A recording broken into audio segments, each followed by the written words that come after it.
Hey everybody, I'm Stephen Fox and welcome to my channel.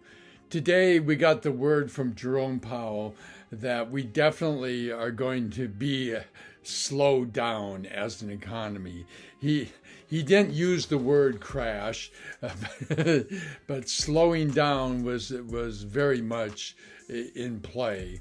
And for people that have been in denial about how harsh the Fed was going to be, the interest rate tool that forecasts what the Fed is likely to do at their March 22nd meeting used to say that they were going to raise it by a quarter of a point.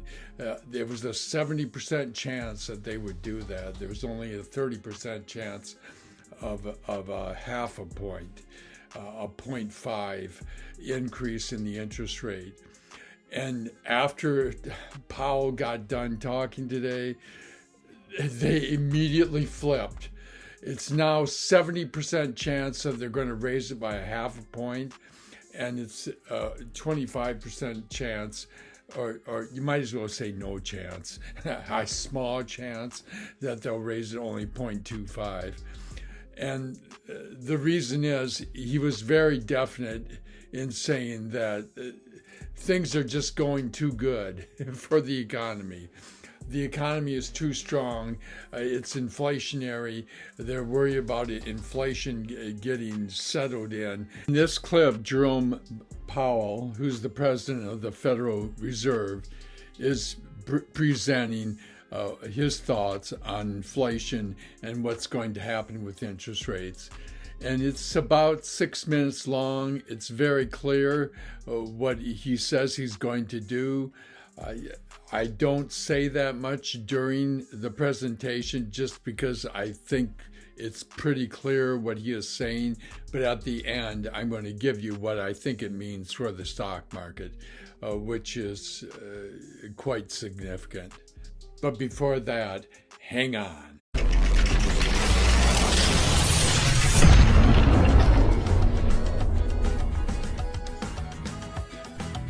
This is not financial nor professional advice.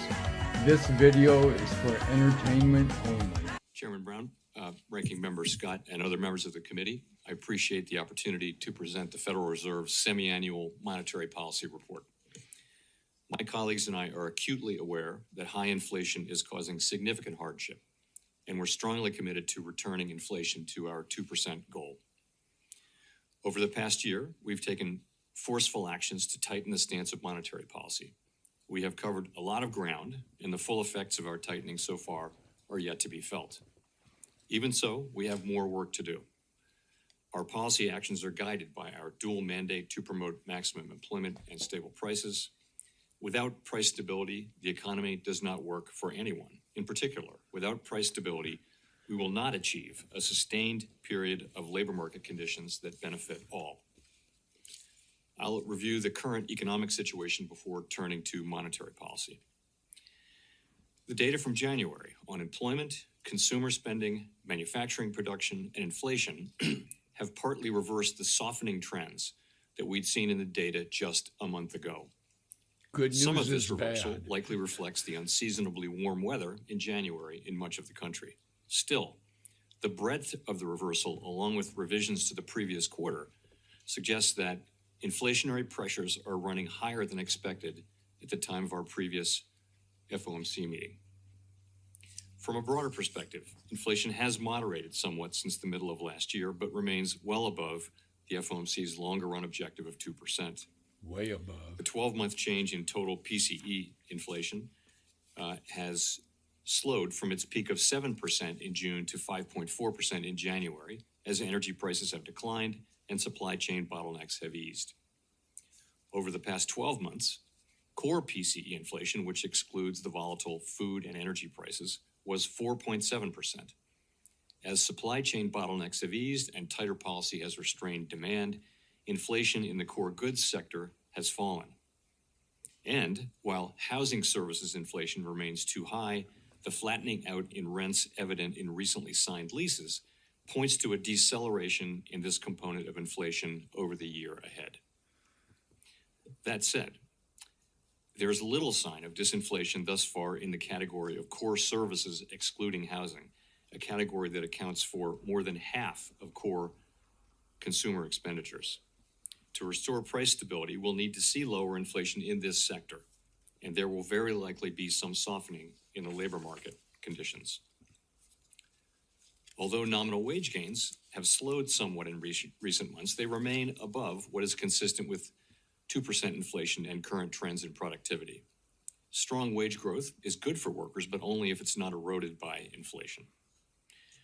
Turning to growth, the U.S. economy has slowed significantly last year, with real GDP rising at a below-trend pace of 0.9%.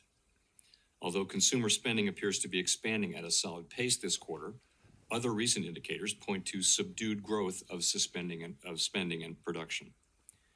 Activity in the housing sector continues to weaken, largely reflecting higher mortgage rates. Higher interest rates and slower output growth also appear to be weighing on business fixed investment. Despite the slowdown in growth, the labor market remains extremely tight. The unemployment rate was 3.4% in January, its lowest level since 1969. Job gains remained very strong in January, while the supply of labor has continued to lag.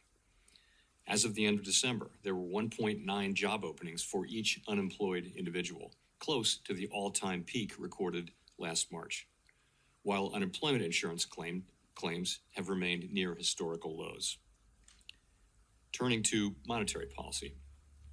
With inflation well above our longer-run goal of 2%, and with the labor market remaining extremely tight, the FOMC has continued to tighten the stance of monetary policy, raising interest rates by 4.5 percentage points over the past year. We continue to anticipate that ongoing increases in the target range for the federal funds rate will be appropriate in order to attain a stance of monetary policy that is sufficiently restrictive to return inflation to 2% over time. In addition, we are continuing the process of significantly reducing the size of our balance sheet. We are seeing the effects of our policy actions on demand in the most interest-sensitive sectors of the economy. It will take time, however, for the full effects of monetary restraint to be realized, especially on inflation. In light of the cumulative tightening of monetary policy and the lags with which monetary policy affects economic activity and inflation, the committee slowed the pace of interest rate increases over its past two meetings. We will continue to make our decisions meeting by meeting, taking into account the totality of the incoming data and their implications for the outlook for economic activity and inflation. Although inflation has been moderating in recent months, the process of getting inflation back down to 2% has a long way to go and is likely to be bumpy. As I mentioned, the latest economic data have come in stronger than expected, which suggests that the ultimate level of interest rates is likely to be higher than previously anticipated. If the totality of the data were to indicate that faster tightening is warranted, we'd be prepared to increase the pace of rate hikes. Restoring price stability will likely require that we maintain a restrictive stance of monetary policy for some time. Our overarching focus is using our tools to bring inflation back down to our 2% goal and to keep longer-term inflation expectations well anchored. Restoring price stability is essential to set the stage for achieving maximum employment and stable prices over the longer run. The historical record cautions strongly against prematurely loosening policy. We will stay the course until the job is done. To conclude, we understand that our actions affect communities, families, and businesses across the country. Everything we do is in service to our public mission. At the Federal Reserve, we will do everything we can to achieve our maximum employment and price stability goals. Thank you. I look forward to your questions. So Powell and the Federal Reserve told you exactly what they're going to do. And there's three concepts you want to remember. Interest rate hikes are going to be faster, higher, and longer. All things that the stock market hated to hear. It sounds like the terminal rate, the highest that it's going to go, is going to be much higher than we expected, probably at least 5.5%, maybe 6%, maybe more. It all depends on how the inflation data comes out. on the 14th of March, and they'll follow it monthly after that. The Cleveland Fed follows the inflation and tries to predict what the inflation rate's going to be. And they're predicting that for the March 14th CPI report, that it's going to increase by at least a half a point, which is big. And then its year over year increase is 6.2%, which is still way too high. Until we see that number start going down significantly, the stock market isn't going to go anywhere. And so the prediction is that the stock market's going to have trouble for the next 6 months, at least the next 3 months. For me, it doesn't look investable for the next 3 months.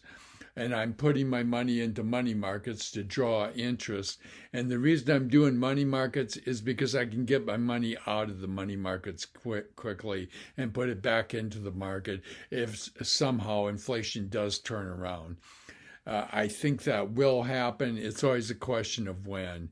It's not going to happen, I don't think, significantly for at least 3 months, maybe 6 months, maybe a year. Who knows? This reminds me of the 1970s. It used to remind me of the 80s. Now it's reminding me of the 70s because the inflation problem is getting more and more severe, as he said in his introduction. For now, I'm staying out. I'm going to watch. I'm still going to collect stocks that are worth investing in once the stock market returns to an investable state. I don't think it's investable now. That's the way I roll. Thanks for listening and watching. Be sure to smash that like button, subscribe if you haven't already done that, and hit the little notification bell if you want to be notified of future videos. And thank you. I wish you all, and wish myself, and wish everyone good luck. We're surely going to need it, because I think he just stated that he's going to deliver some of the pain he's been promising for months. Thank you.